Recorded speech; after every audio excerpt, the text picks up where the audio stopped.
Subscribe করুন Sony ৮, click করুন bell icon.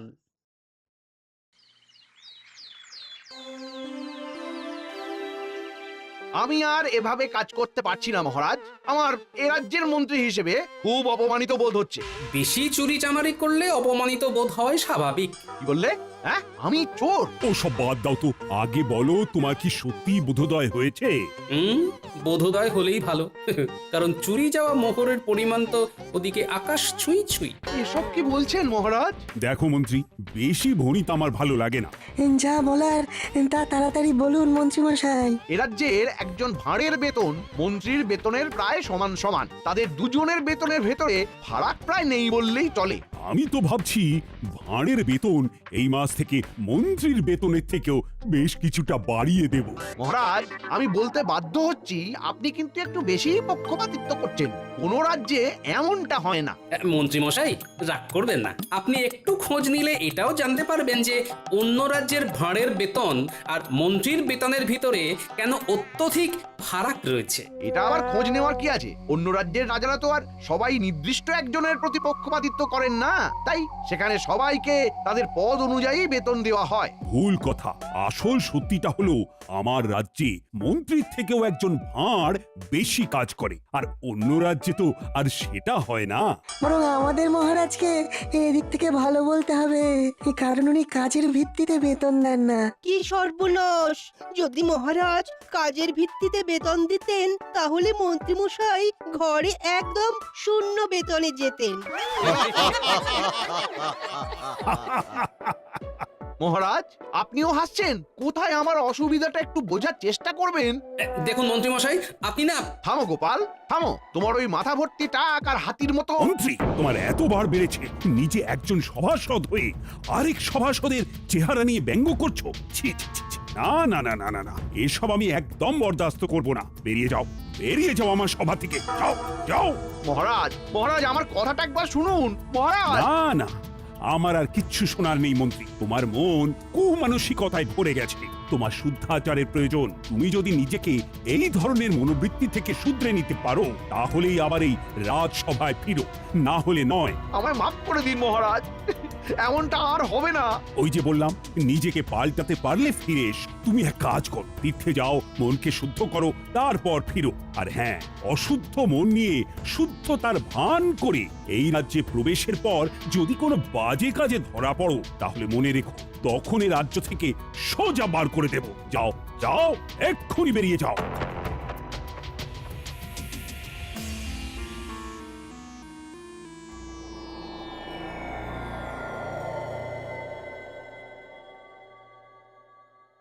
কিরে ঘটে, ব্যাপারখানা কি?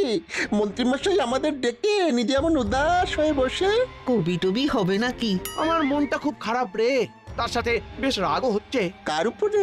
আরে গোপালের চেহারাটা যে হাতির মতো, সেটা বলতেই মহারাজ গেলেন চোটে। আমায় সব সভাসদদের সামনে তাড়িয়ে দিয়ে বললেন মনকে শুদ্ধ করে ফিরতে। ওই দুজনকে আমায় জব্দ করতেই হবে।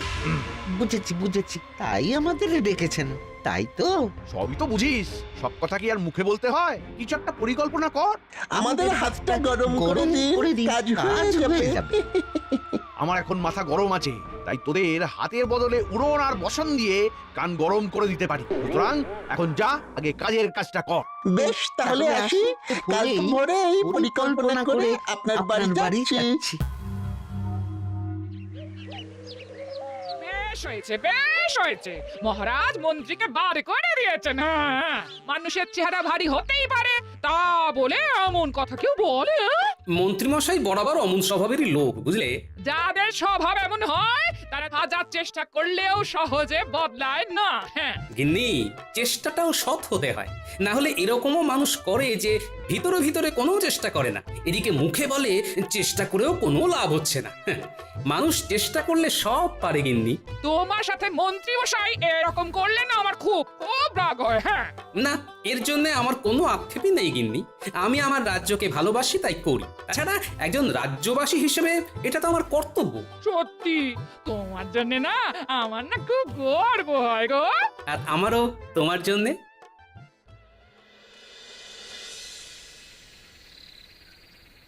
মন্ত্রীমশাই, ও মন্ত্রীমশাই, ওই ওই ওই ওই মন্ত্রীমশাই, ওরা ওরা এসেছে আয় আয় আয় কিরে বটা তোর হাতে এটা কি? এটা একটা বহু দূরের রাজ্যের মানচিত্র। আপনাকে এইখানেই শুদ্ধাচারের জন্য যেতে হবে। এ বেটা হতচ্ছাড়া, আমায় শুদ্ধাচারে কোথায় পাঠাবি তা ঠিক করার ভার তোদের দিয়েছি নাকি? আচ্ছা আচ্ছা, শুনুন মন্ত্রীমশাই, শুনুন। এই মানচিত্রর জায়গায় আপনাকে আসলে যেতে হবে না। আপনি বৌঠানকে নিয়ে ওই নিজের শ্বশুর বাড়িতে চলে যান এবং ঠিক 7 দিন বাদে এই রাজ্যে আবার ফিরে আসুন। তারপর গায়ে সাদা চাদর এবং ধুতি পরে কপালে বেশ বড় সড়ো তিলক কেটে সবাই গিয়ে বলুন আপনি শুদ্ধ হয়ে এসেছেন। আপনার মনে আর কোনো জটিলতা নেই। হ্যাঁ, আমায় যদি জিজ্ঞাসা করে কোথা থেকে গিয়ে শুদ্ধাচারী হয়ে এলাম, আর আমার এই মিথ্যে বলার সাথে এই মানচিত্রটারই বা কি সম্পর্ক? বলছি সব বলছি, শুনুন। মানচিত্রটায় যে রাজ্যটা আছে তার নাম পুণ্যি রাজ্য। সে রাজ্যের রাজা একজন পাগলা, তাই তার রাজ্যে যে যায় সে আর বেঁচে ফেরে না। হ্যাঁ, তাই আপনি যেদিন রাজসভায় যাবেন সেই দিন হাতে করে ওই মানচিত্রটা নিয়ে যাবেন এবং সবাইকে বলবেন এই রাজ্যে একজন গুরু থাকেন, তার সান্নিধ্যে গিয়েই আপনার এমন আমূল পরিবর্তন ঘটেছে। আর গুরুর নাম জিজ্ঞাসা করলে যাই হোক কিছু একটা ওই বানিয়ে বলে দেবেন, কেমন? আর বলবেন এই গুরু স্বয়ং কৈলাস পর্বত থেকে সাধনা করে ফিরেছেন। উনি সবার সব ধরনের পাপ গ্লানি মুছিয়ে মৃত্যুর পরে স্বর্গ লাভ করার পথ সুগম করে দেন। বলবেন বাবাজি মহারাজকে নিমন্ত্রণ করেছেন। আপনি এমন ভাবে কথাগুলো বলবেন যাতে ওই মহারাজ এবং গোপাল ওই জায়গায় যাওয়ার জন্য আগ্রহ প্রকাশ করে, আর একবার চলে গেলেই নিশ্চিত মৃত্যু। আর আমারও কেউ পথের কাঁটা থাকবে না। গোটা রাজ্যের আমি রাজা হব। বাহ বাহ বাহ, বাহ রে বাহ বটা ঘটা। আমার সাথে বদমাশি করে করে তোরাও তো দারুণ পরিকল্পনা করতে শিখে গেছিস দেখছি। বাহ, এবার আমাদের মোহর দিন। পরিকল্পনা তো শুনেই নিলেন। এত তাড়াহুড়ো করিস কেন বলতো? বাইরে পরিকল্পনাটাও তো তাড়াহুড়ো করেই দিলাম তার বেলায়। একদম ঠিক। কাজ হবে, মোহর ছড়বে, এইটাই তো নীতি। দাঁড়া দাঁড়া দাঁড়া, আর বাজে বকিস না।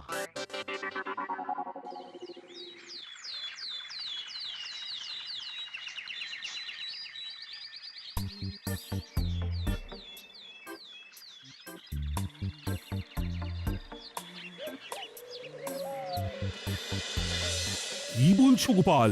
মন্ত্রী সত্যি সত্যি মন পরিশুদ্ধ করতে তীর্থে গেছে? আগে হ্যাঁ মহারাজ, নিজের চোখে দেখে এলাম বাড়িতে তালা ঝুলছে, আর পাড়া প্রতিবেশীদেরও নাকি বলে গেছে যে সে নিজেকে পরিশুদ্ধ করতে স্ত্রীকে নিয়ে দিন সাতেকের জন্য তীর্থে যাচ্ছে।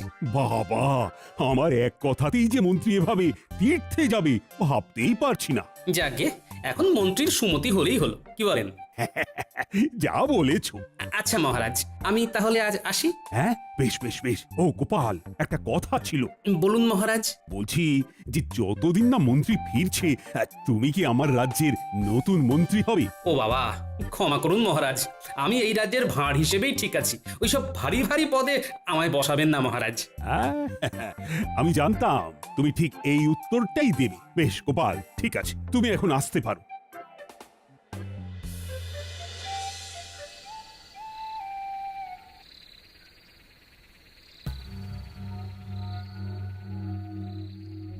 মন্ত্রী মশাই, তার শ্বশুর বাড়ি কেমন ঘুরলেন? শ্বশুর বাড়ি গিয়ে কেমন শুদ্ধাচার করলেন বলুন? বাজে বকিস না, বাজে বকিস না। এই নিশুতি রাত্রে তোদের কথা মতো ছুটে ছুটে এলাম।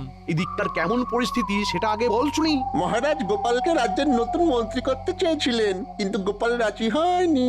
এই গোপালটা মহা বদমাস, ওকে এই রাজ্য থেকে না তাড়ানো পর্যন্ত আমার শান্তি নেই। কালকে থেকে সবাই গিয়ে আপনি তো আপনার ওই নতুন রূপ দেখাবেন, সবাই দেখবেন গোলে জল। সবাই ভাববে আমি আমার সব জটিলতা কুটিলতা ঝেড়ে একদম শুদ্ধ মনে তীর্থ থেকে ফিরে এসেছি। হ্যাঁ মন্ত্রী মশাই, এদিকে আপনার জন্য একেবারে সাদা বস্ত্র প্রস্তুত করে রেখেছি। সকাল হলে সেই বস্ত্র পরে কপালে তিলক কেটে সবাই যাবেন, কেমন তো? এবং বলবেন হরে হরে হরে হরে, এই নিমিত্ত মাত্রকে মাগো ক্ষমা করে দিও। আর মনে করে মানচিত্রটা কিন্তু নিয়ে যাবেন। মনে রাখবেন, ওইটাই কিন্তু মহারাজ এবং গোপালকে চিরতরে বিদায় দেওয়ার জন্যে মূল অস্ত্র। আচ্ছা আচ্ছা আচ্ছা, বুঝেছি বুঝেছি। আমি এখনো অতটাও বুড়ো হইনি যে মানচিত্রের ব্যাপারটা বেমালুম ভুলে যাব।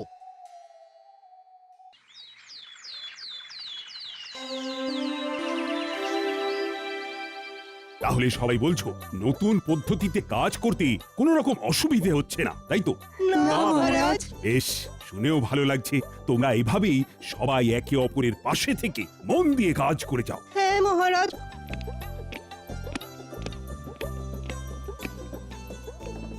আরে মন্ত্রীমশাই, আপনি এমন বেশে, কিন্তু পুরো ভোল বদল। হ্যাঁ, মন্ত্রী তুমি? এ কি বেশ বদল? শুধু আমার বেশ বদল হয়নি মহারাজ, গোটা আমিটাই বদলে গেছি। আমার এখন পৃথিবীর সব মোহমায়াই বড্ড মেকি মনে হচ্ছে। এখন আমার মন শুধু এইটাই বলতে চাইছে যে আমি নিজের মতো বাঁচতে চাই, আমি আমার মতো ভালো আছি, কারোর সাথে পাঁচি নেই। শান্তি শান্তি শান্তি। মন্ত্রী, ও মন্ত্রী, এ তোমার হলো কি? আমি যে তোমাকে চিনতেই পারছি না। এসব ব্যাটার চাল কি না কে জানে। মহারাজ, আমি আপনার কাছে কৃতজ্ঞ। ভাগ্যিস আপনি আমার মনকে শুদ্ধ করে তোলার জন্য তীর্থে যাওয়ার আদেশ দিয়েছিলেন, না হলে তো আমি আমার সকল পাপ ধুয়ে মুছে মৃত্যুর পর স্বর্গলাভ সুনিশ্চিত করতেই পারতাম না। মন্ত্রীমশাই, আপনার স্বর্গলাভ সুনিশ্চিত, এটা কি সত্যি? হ্যাঁ গোপাল, আমি তো আর আগের মতো নেই। আমি আমার সব পাপ ধুয়ে মুছে করেছি সাফ। তুমিও আমায় ক্ষমা করে দিও। এসো এসো, বরং তোমার পা ধরে ক্ষমা চাই। ভুল স্বীকার করতে এখন আর আমার কোনো দ্বিধা নেই গোপাল। তা কে তোমায় শুদ্ধ হতে সাহায্য করলো শুনি? আর তুমি কোথায় বা তীর্থ করতে গেছিলে? এই দেখুন এই মানচিত্রটা, এই যে এই এই এই এই গোল মতো জায়গাটা দেখছেন, এটা হলো পুণ্যি রাজ্য। আমাদের রাজ্য থেকে প্রায় 150 ক্রোশ দূরে এখানে ধুনি বাবার আশ্রম আছে। উনি স্বয়ং কৈলাস পর্বত থেকে সাধনা করে ফিরেছেন। এই বাবার কাছে গেলে উনি এমন এক জল দেন যা দিয়ে স্নান করলে সবার পাপ মুছে গিয়ে স্বর্গলাভের পথ সুগম হয়ে যায়। এছাড়া ধুনি বাবাই বোঝান আসল জীবনের অর্থ কি, মায়া মোহ কাটিয়ে কিভাবে সাদা সিধে জটিলতা কুটিলতাবিহীন জীবনযাপন করা যায়। হরে হরে, মা গো, অপরাধ না নিয়ে ক্ষমা করে দিও মোরে। আর হ্যাঁ মহারাজ, উনি আপনাকেও কিন্তু সেখানে অনেকবার করে যাওয়ার জন্য আমন্ত্রণ জানিয়েছেন। আমিও নিজের জীবনে অজান্তে কতই না পাপ করে ফেলেছি, তাই সেই সব পাপের বোঝা ঝেড়ে ফেলে আমিও আমার মৃত্যুর পর স্বর্গলাভ সুনিশ্চিত করতে চাই। মন্ত্রী, আমি ধনী বাবার আশ্রমে গিয়ে জীবনের আসল অর্থ বুঝতে চাই। আমি ওনার নিমন্ত্রণ রক্ষা করতে চাই। মহারাজ, এত তাড়াতাড়ি কোনো সিদ্ধান্ত নেবেন না। আমার মনে হয় যে পাল, নিজের চোখে দেখছো তো মন্ত্রীর কি আমূল পরিবর্তন ঘটেছে।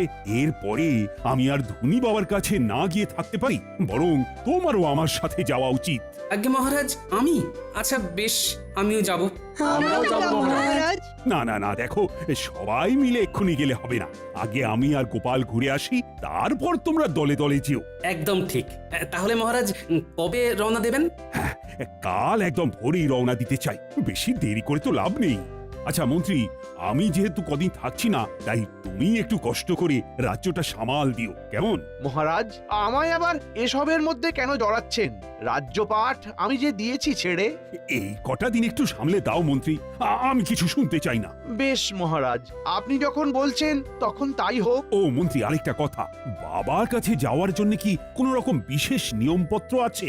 মহারাজ, সমস্ত অহংকার ছেড়ে, রাজবেশ ছেড়ে, সৈন্য ছাড়া একদম আর 5টা সাধারণ মানুষের মতো পায়ে হেঁটে যান, তাহলেই দেখবেন বাবা আপন করে নিয়েছেন। বুঝে গেছি বুঝে গেছি।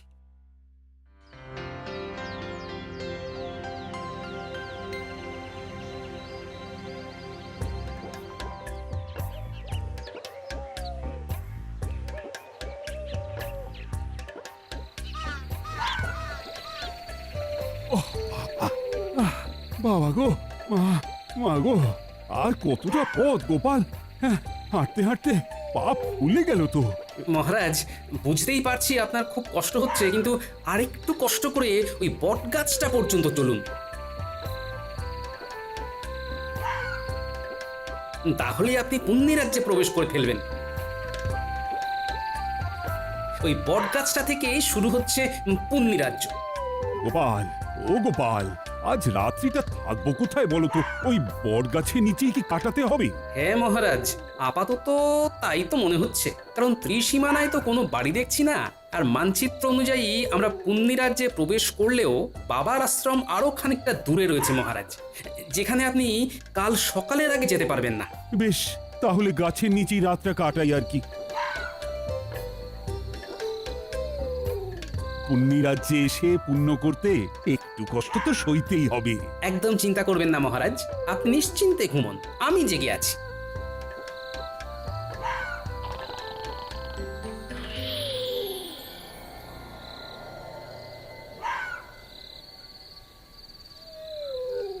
মহারাজ তো ঘুমোচ্ছেন দেখছি, এদিকে ভোর হতেও খুব দেরি নেই, আমি বরং এই সুযোগ একটু ঘুমিয়ে নিই।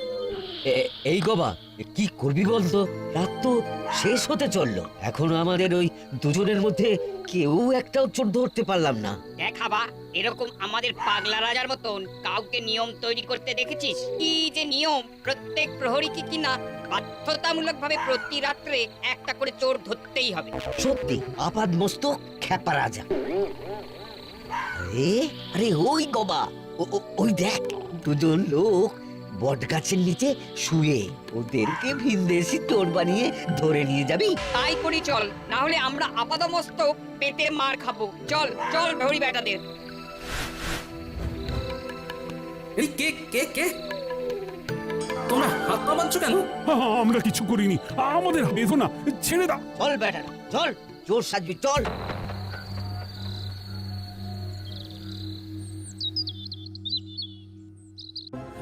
আমাদের তোমরা ছেড়ে দাও, আমরা চোর নই। আরে জানি জানি, সে তখন থেকে এক কথা বলে কানটা ছাড়া পালা করে দিল। আহা, জানোই যখন চোর নই তখন ধরে রেখেছো কেন? এই আড্ডা আপনাকে নিয়ে তো ভীষণ মুশকিল হলো, ঠিকঠাক করে কথাও বোঝে না। এই, আমার সাথে ঠিক করে কথা বলো। আমি তোমাদের মহারাজকে বলে দেব যে তোমরা জানো যে আমরা চোর নই, তবু ধরে এনেছো। বলেও কিছু লাভ হবে না বুড়ো, আমাদের রাজা কারোর কথাই শোনেন না। একবার গারদে ভরে দিলে তার একটাই শাস্তি হয়, আর তা হলো ইদারায় ছুঁড়ে ফেলে দেওয়া, বুঝলে? কি সর্বনাশ, এ কি নির্মম শাস্তি! এই শিগগিরই আমাদের বের করো। তোমরা জানো না আমি কে? আমি হলাম... মহারাজ থামুন থামুন, এক্ষুনি পরিচয় দেবেন না। গোপাল, কি বলছো? এক্ষুনি না পরিচয় দিলে মেরে ফেলবে আমাদের। ভয় পাবেন না, আমি আছি। ইতিমধ্যেই ফন্দি এঁটে ফেলেছি, সময় মতো সব বলে দেবো। কই কই আমার ভিনদেশি চোরেরা সব কই? এই যে এই যে রাজন, এই যে একদম গারদের ভিতরে। বাবা বাবা বাবা বাবা আমাদের পুরোহিতকে ডাক দাও, শাস্ত্র পাঠক। তারপর সব ব্যবস্থা হয়ে গেলে এদেরকে ইদারার সামনে ফেলার জন্য নিয়ে যাও, আমি মজা দেখবো। গোপাল, তুমি সব শুনলে তো? ভয় নেই, আমি আছি মহারাজ।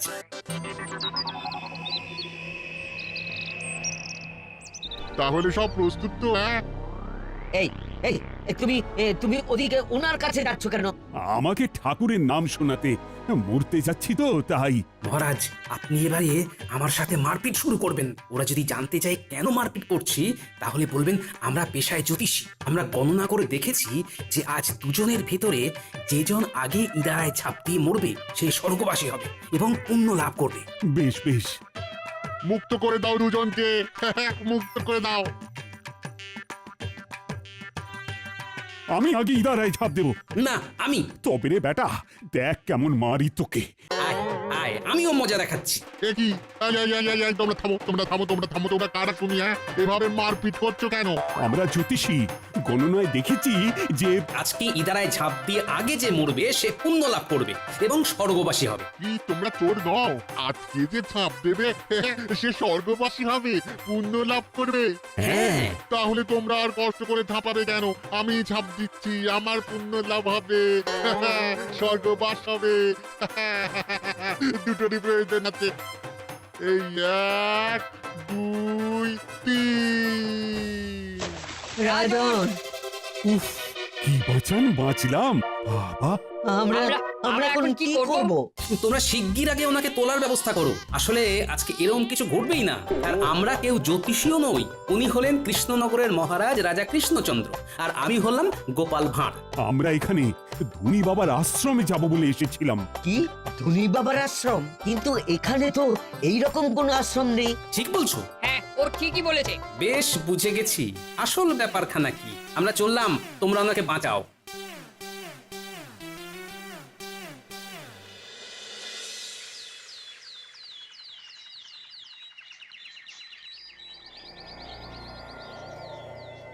রে তাহলে এই দুদিনে দুজনেই পটকে গেছে বল?